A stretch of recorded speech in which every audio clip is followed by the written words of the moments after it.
played it. I played Assassin's Creed Shadows. Anyone that's been on my channel for a little while already knows I've been anticipating this game, and Ubisoft has been describing this as the ultimate Assassin's Creed game. I played it for almost 4 hours, 2 huge sections. The first one was the beginning of the game, through the title screen intro, and the second one was a major portion way later in the game, going after one of Yasuke and Naoi's targets. And I think many people are in for a surprise with this one. The game has been a popular target of online grifter hate, as many games are now, from people that never plan to play them anyways. But I think this one does have a chance of shifting some minds that actually decide to give it a shot. Having said that, I understand what Ubisoft means by the ultimate Assassin's Creed game after playing it. Everything is in here. Influences from the entire Assassin's Creed series all meshed together are built into this experience. And I'll show you what I mean. Before we get started, I would like to give a huge shout out to all my Patreon members. Your continued support keeps these videos coming.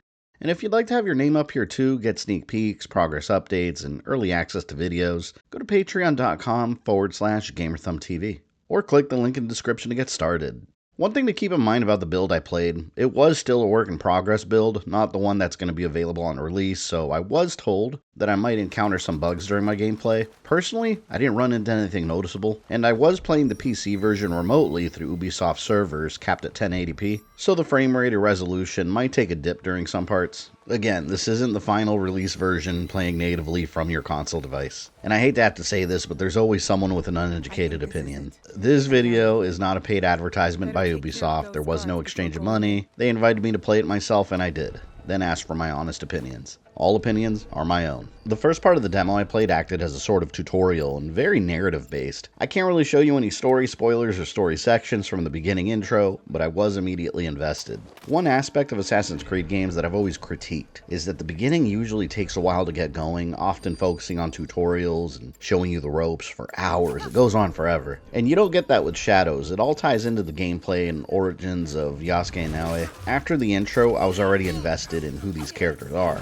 Yasuke was brought as a slave of Jesuit priests, and Nobunaga took an interest in him, and trades him in order to allow the Jesuit priests to continue operating. Now his people are suffering attacks from Nobunaga and his samurai as he tries to unify Japan. The country is in all sorts of turmoil as different lords try to one-up each other to gain power. Meanwhile, you've got the typical assassin versus Templar conflict. If you watch the series Shogun, fantastic show by the way, it heavily reminded me of Shogun. There's not a lot of story detail I can share without heavy spoilers, but the forces taking advantage of the turmoil want an object that may or may not connect to the civilization that came before, something that can change history during that era. On the surface, the plot's nothing new, we've seen it a bunch of times. It gives the player a reason to operate in the shadows in this world and take out targets. There's conspiracies, weird ancient tech, all of that. And it's all being played through memories broadcast through a new version of the Animus Ego, that a mystery person's hacked. It feels like Ubisoft is treating Shadows like a jumping on point for new fans in the same way that Black Flag and Origins was treated,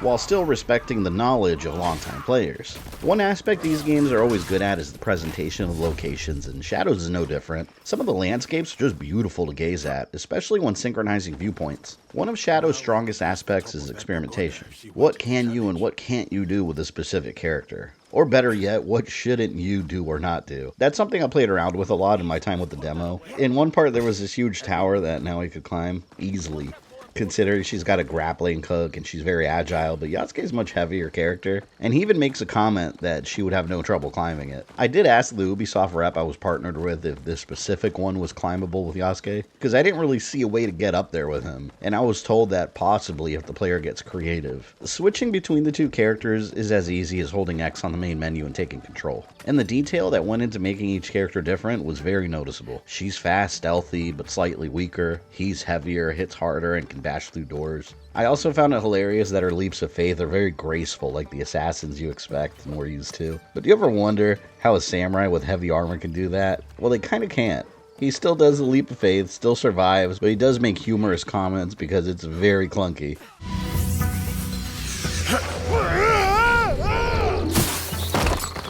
Now he will never let me hear the end of this. Purposely so. And they both have access to different sub-weapons and tools also. If you've played Origins through Valhalla, the actual combat's going to feel very familiar. You roll around, dodge, you parry attacks, you have light and heavy strikes, and special attacks while holding the right trigger. One critique I do have is when you do some of these special moves, there's this black and white stylized filter that appears on the screen. I thought it was very distracting, especially when there's a lot of action going on at once and you do a move, everything goes black and white for a second. In the final release, I do hope there's an option to disable that. I didn't really like that very much. It's not a huge deal, but it is worth mentioning. And now we can throw kunai that hurt enemies. Really good for headshots that can kill targets instantly.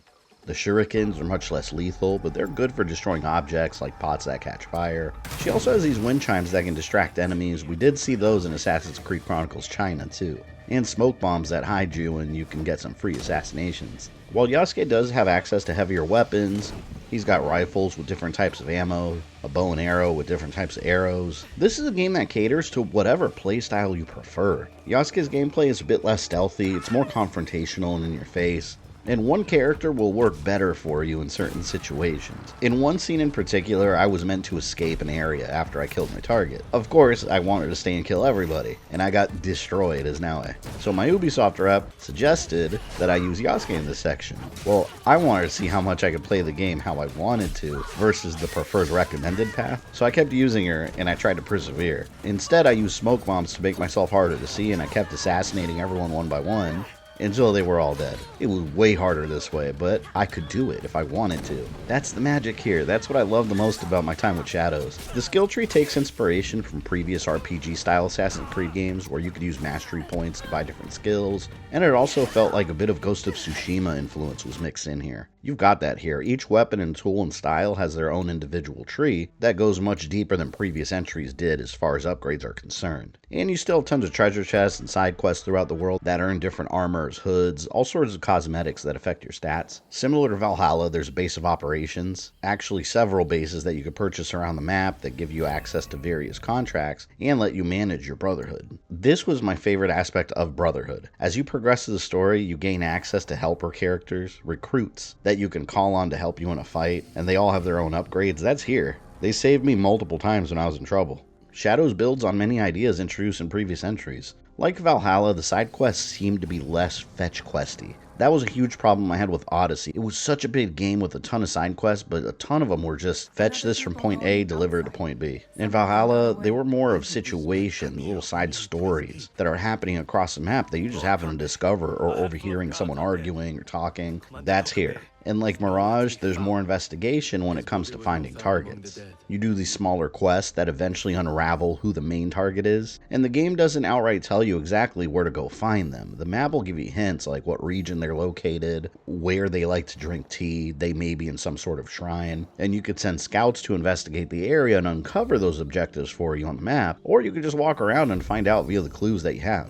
Once you find the targets in the main story, sometimes you are given choices like spare them or kill them, and I am curious to know how different choices affect the details of the story. I've been an Assassin's Creed fan since the first game released, so I already figured I'd enjoy my time with this game if it was anything like the previous entries, but what really surprised me the most was how ambitious Shadows is. How much the development team has learned from previous entries and put it all together into this new game. I am glad they took the time to delay it if they needed it and kept working on it up until release. That's only going to be a good thing in the end, and this demo showed how big of an experience it's going to be. Whether it's going to sell well or not, who knows, but I'd be shocked if it doesn't at least review very well. I finished the demo a bit early, and I was allowed to just mess around and explore until my time was up. I didn't want to put it down, and I'd kept discovering more activities throughout the open world. And for those curious, I am also posting a separate video, which is just going to be my full gameplay, at least the parts I'm able to show, unedited and raw, including my successes and failures, no commentary, so you can just watch it and form your own opinions without the noise of a content creator telling you what to think.